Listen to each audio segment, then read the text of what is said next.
Good morning and welcome to Wholesome Roots. Today I need to make some ricotta cheese because I'm making some homemade cannolis for a friend's birthday. So we are going to start out really simple and easy. This is about the easiest cheese to make. It is a simple matter of bringing the milk up to the perfect temperature and adding citric acid and straining the curdles. That's it. So this is pretty much all the tools that you're gonna need. You got your cheesecloth, you got your colander, you got your bowl to collect your whey, slotted spoon, and a thermometer. I use my digital thermometer. I really like this one. And you can use a candy thermometer if you like. And citric acid. And instead of citric acid, you can actually use vinegar or lemon juice. You just use a little bit more of it then. And then, of course, the milk. We're using goat milk because that's what we have as one of our resources that we provide here on the farm.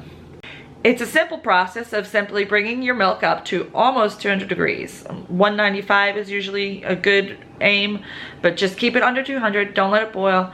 And then you add citric acid, about a teaspoon per gallon of milk that you're using, and stir it and let the curds develop on the top. And then once all the curds have floated up to the top, you scoop them off with a slotted spoon and put them into a cheesecloth lined colander.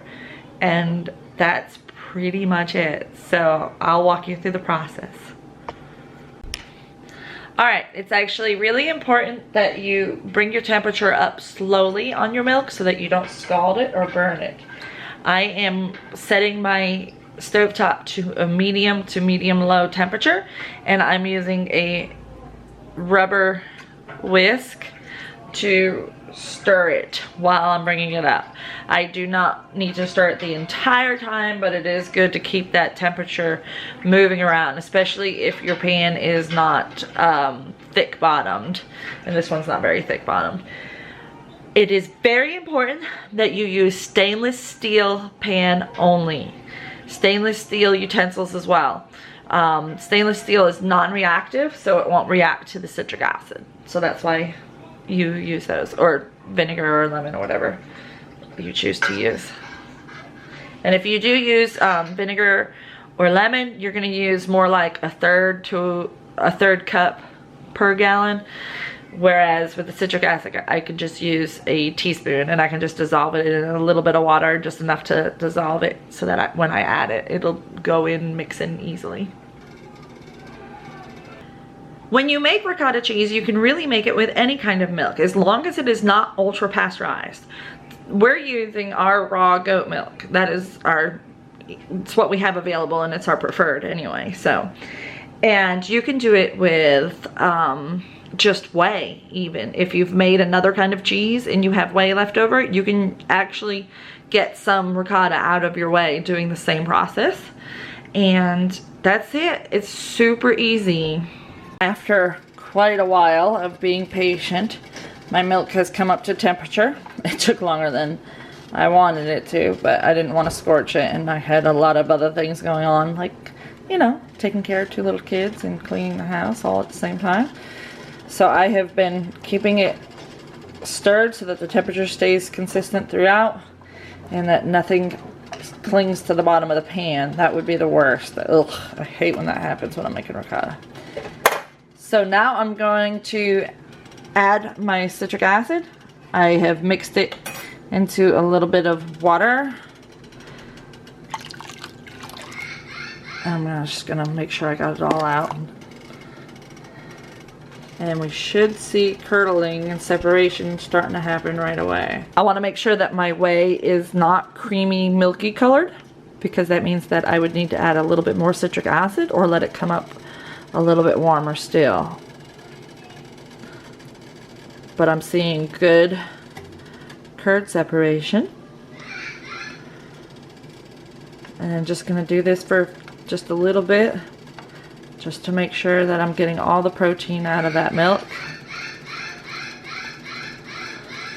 Something I was going to do, and I completely forgot, was I was going to add some heavy whipping cream that I have to the milk when I was heating it up, because I wanted my ricotta to be more of a mascarpone type. Mascarpone is made almost the exact same way, except it's made with heavy cream. And because I have goats and not cows, I really don't get my heavy cream off of my milk very easily without a cream separator. Cow milk separates easily, but one of the reasons why goat milk is easily digested is because it's naturally homogenized. Alright, so I'm liking what I'm seeing. I'm going to start ladling this off and putting it into my cheesecloth lined colander. I've got a bowl underneath to catch my whey because I do like keeping my whey and using it for other things, even if it's just to feed the chickens.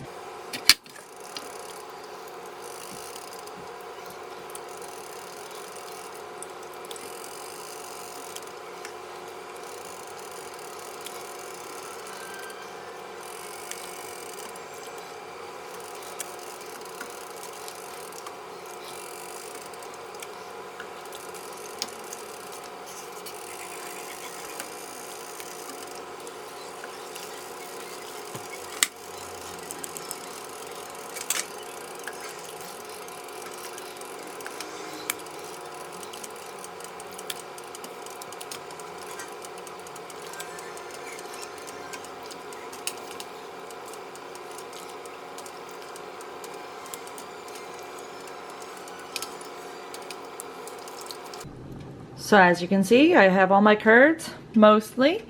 There are a few more curds kind of floating that are smaller. And I can keep spooning them out.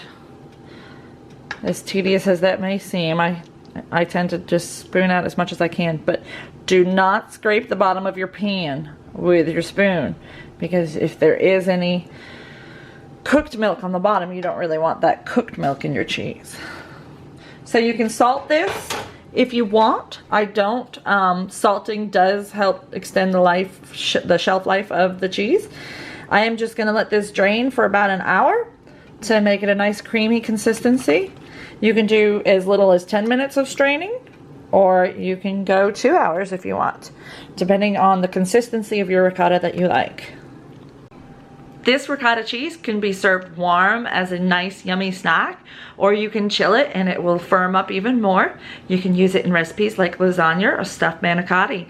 You can use it as a stuffing for your cannolis like we're gonna do, or you can mix it with herbs and use it as a cheese spread. There's really so many uses for this fresh homemade ricotta.